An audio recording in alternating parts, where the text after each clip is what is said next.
So மனப்பூர்வமாக கொடுக்கணும். ஐயோ கொடுக்கணுமே, கஷ்டப்பட்டு அந்த ஊழியக்காரங்களுக்கோ ஊழியத்துக்கோ இல்லை தேவை இருக்கிறவங்களுக்கோ வந்துருச்சு, சனியாக வந்துருச்சு கொடுக்கணும் அப்படி நீங்கள் கொடுத்தீங்கன்னா கண்டிப்பாக அது ஆண்டவரோட சமூகத்தில் ஏற்றுக்கொள்ளப்படவே படாது. ஸோ முழு மனதோட சந்தோஷத்தோட எவ்வளோ உங்களால் முடியுமோ ஒரு ப்ரொவிஷன் வாங்கி கொடுங்க, இல்லை ஒரு ஸ்கூலுக்கு ஃபீஸ் கட்டுங்க, இல்லை ஒரு துணி எடுத்து கொடுங்க.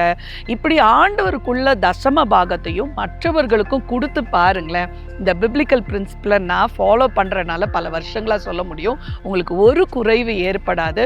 ஒரு 6 மாதத்தில் உங்கள் வாழ்க்கையில் உங்களோட ஃபினான்ஷியல் ஸ்டேட்டஸில் ஒரு பெரிய பிளெஸ்ஸிங்கை நீங்கள் பார்ப்பீங்க கண்டிப்பாக. ஏன்னா வேதம் போய் சொல்லாது, என்னை சோதித்து பார் அப்படின்னு சொல்கிறார். நீ எந்த அளவினால அளக்குறியோ அந்த அளவுனால கொடுக்கப்படும். அங்கே பரலோகத்தில் மெஷர் பண்ணி எப்போ இவ்வளோ கொடுத்துருக்காங்க இந்த இந்த இந்த தம்பதியர், திரும்பி கொடுப்பா, இதெல்லாம் இந்த பிளெஸ்ஸிங்லாம் கொடு அப்படின்னு சொல்லி நம்ம நினைக்கிற மாதிரி ஃபினான்ஷியல் பிளெஸ்ஸிங் இல்லை, மற்ற மாதிரி ஆசீர்வாதங்கள் கூட நம்மளை தேடி வரும்.